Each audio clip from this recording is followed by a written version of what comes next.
Hello guys, రోజు కాలేజ్కి ఎందుకు వెళ్తున్నాను రా బాబు అని అనిపించేది. కానీ ఈ రోజు అలా అనిపించలేదు. ఎందుకంటే నుంచి ముగ్గుల పోటీలు అయితే పెడతానన్నారు.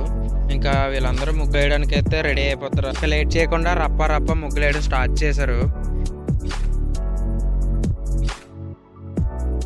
మేము చేసే పని ఏముందని చెప్పి ఎవరెవరు ముగ్గులు వేస్తున్నారో చూసుకుంటూ అలా వెళ్ళిపోయాం. ఫైనల్ గా మేము ఎందుకు ఖాళీ ఉండాలని చెప్పేసి నేను మా క్లాస్ బాయ్స్ కలిసి ఒక ముగ్గు అయితే వేసాం. కలిసి ఏ ముగ్గు అయితే వేసామో అది లాస్ట్ లో చూపిస్తాను. కంప్లీట్ చేసుకొని ఇంకా అందరి ముగ్గురు ఎలా ఉన్నాయో చూసుకుంటూ వచ్చేసాం.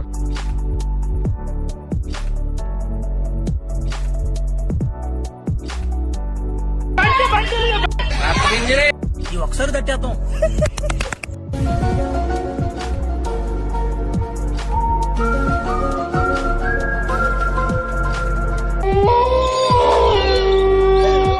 ఏ ముగ్గు బాగుందో కామెంట్ చేయండి. ఇదే మేము అందరం కలిసి వేసిన ముగ్గు. ఎటో 2 రోజులు అయిపోయింది కానీ తట్టా కదలబాక నీకేసి ఎలా ఉందో కామెంట్ లో చెప్పండి. తింటే మళ్ళీ నెక్స్ట్ వీడియోలో కలుద్దాం. థ్యాంక్స్, నమస్తే.